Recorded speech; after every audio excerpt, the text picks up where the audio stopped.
Hey guys, how's it going? Kermody here. In this video, I want to show you guys how you can make an 808 inside of Xfer Serum. I just put out a video on how you can make 808s inside of Ableton Operator. Some of those concepts are going to cross over here, although I'm going to still show you from scratch how you do it in this video, but I'm just letting you guys know that video also exists. Now, before we get into the video, I do want to say that this video is sponsored by Audeze headphones. They make these beautiful headphones you see me wearing here, and I really cannot live without them now. I've almost completely stopped using my speakers just because of how much I love these. The detail in terms of dynamic, sound space, tone, frequency, everything is just so immaculate, and these headphones have this beautiful musical quality to it while still being, very analytical, engineering focused headphone. If you guys want to check out these headphones, I'm going to leave a link to Audeze in the description of this video. Once again, totally recommend you guys check it out. Their products are phenomenal. But without further ado, let's dive right into the video. So I've got my beautiful Feed Me Skin version of Serum open here. And we have the default saw going. Now, the first thing we want to do, and I showed this in the operator video, is you want to create some sort of volume envelope. Now, I'm going to leave things on the saw for now. It's a little easier to hear, and you want to make sure you're playing in the right octave range.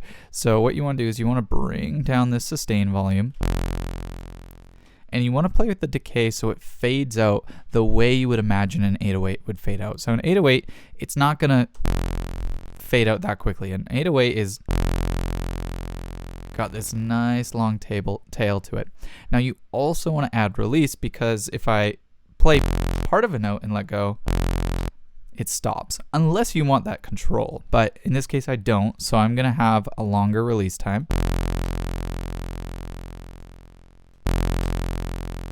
So now I have both options. I can either press a note quickly, have it ring out, or I can just hold to have it ring out. And you can match those times. You could do something different for them. Totally up to you. After that, we want to create some punch in this sound, and it's not quite as easy as taking an LFO and dropping it on the coarse value, because if we implement the other oscillator, the sub, or anything within here, we want to have the entire pitch of the sound changing. So what you need to do is you need to head on over to the matrix, and you need to select what modulator. Doesn't matter if it's an envelope or an LFO right now, but what modulator is going to be changing the pitch. In this case, I'm going to do LFO 1, and we're going to change the destination to the master tuning. So right now, it's not going anywhere until we increase this amount. Now obviously right now it's going up and down and up and down. So we don't want this thing to be looping like in low frequency oscillator and LFO. We want it to act as an envelope, and all you do is to do that, you click that little LFO button right there, and now we have this single pitch sweep. So what's nice is now we get this control where we can add the dots in here and really start to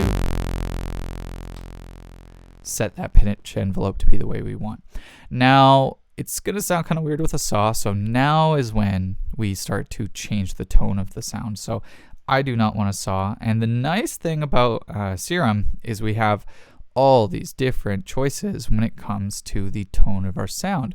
That being said, less is more, so you can either go basic shapes and go straight sine wave, or you could get a little more interesting and do like the analog sine and change the wavetable shape a little.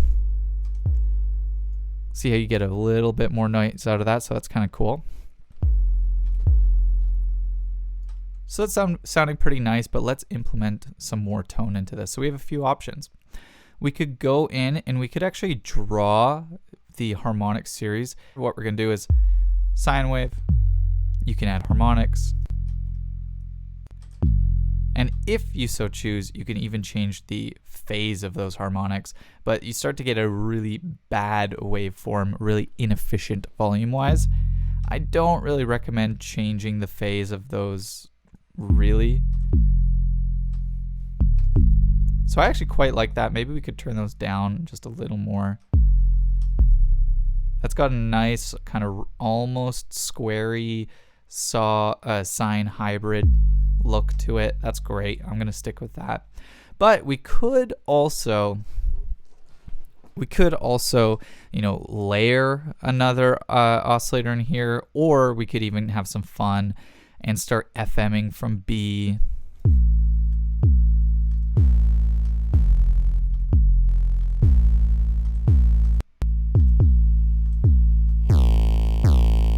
And then you start to get into like really crazy tone territory.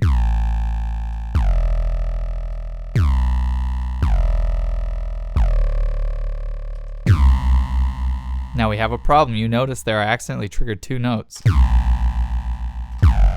We don't want that. We want this to be monophonic. So I'm going to take a step back. I'm going to turn that off. We don't want it. But now we're going to head down here. We're going to click this mono button. So no matter how many notes I play, a new note re-triggers. If we want the notes to glide between each other, well, what we need to do is we need to turn this legato button on, which means they keep the same volume envelope, but we also want to turn this on if we want to change the glide time. So now we got that nice glide. But now let's make this a little more interesting. So if we wanted to, we could use the noise section for 2 different reasons. We could either add a noise layer,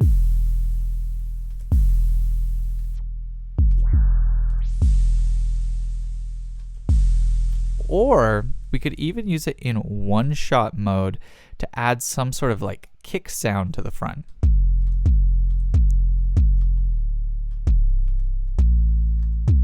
So I actually like that.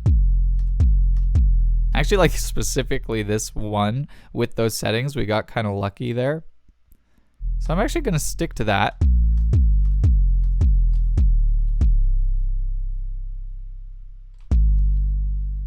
I think that's doing exactly what I want. So if we want to get some noise from somewhere else, what we could always do is go in and we could actually use like a noisy wave table. Now, if you don't have a noisy wave table, it's really easy. You could even just grab like some actual noise, just any noise, drop it in.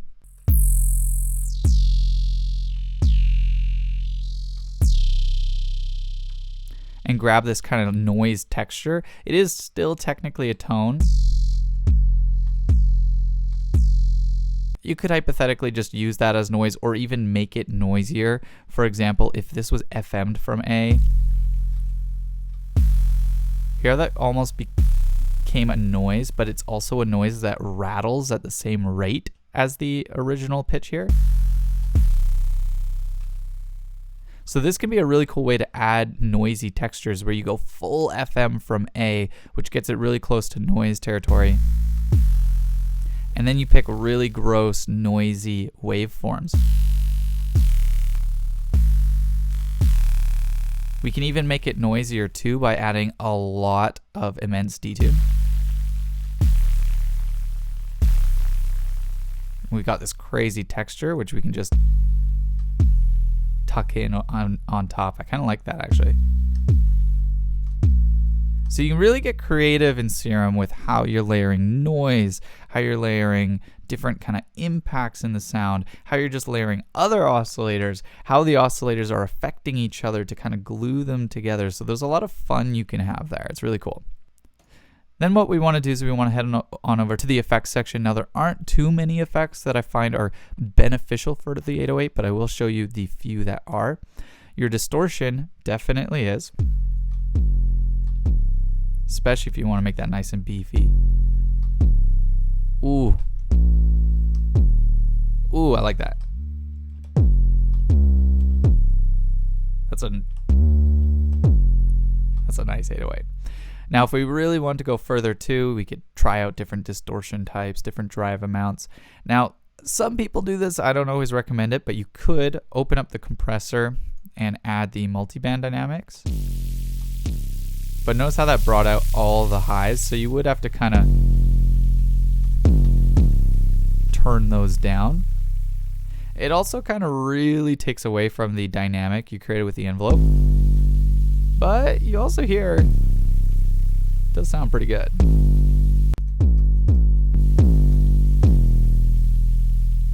If we did go this way, which I don't know if I want to do, I would probably turn this noise down.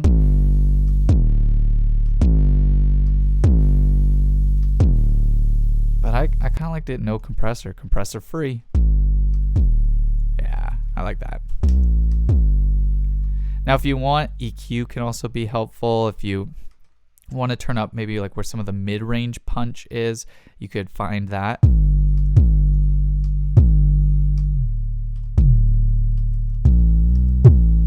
The only problem with this is it doesn't really scale with how you're playing it. So you heard how that note there, it pushes it into clipping territory. So some points the EQ can resonate, sometimes it doesn't. So what I recommend doing is probably just going with shelves on either side if you are going to EQ it. I don't even think it's necessary. Oh, watch out, we're clipping. Yeah, that just, I don't think this sound needed it. It was already sounding great, but if you feel it does, you have the EQ, that's useful.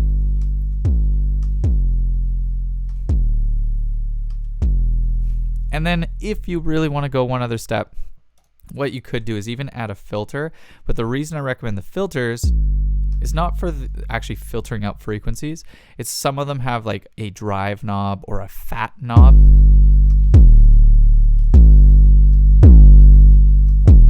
Which you could add to add even more beef into that sound. That sounds really good. I'm actually really happy with this. I would probably turn the noise down a bit or have the noise on like its own volume envelope that disappears a little quicker than the other one. Oops. Let's bring down that sustain and let's speed this up.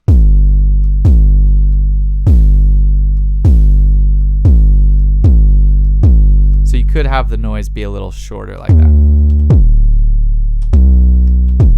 Woo! That sounds good. So there we go. I hope that gives you guys some ideas on how you can get creative and start to make more unique 808s in Serum. But as you can see, there's nothing wrong with using Serum for an 808. You can get some fucking beefy sounding 808. Sounds real good. So if you like this video, don't forget there's another one where I make 808s inside of Ableton's operator. Both of them are kind of similar, but also have their own unique options that make them kind of cool. And if you like this video, maybe consider subscribing or sharing it with a friend. So thanks guys, my name's Kermode, and I'll be back with another tutorial. Peace.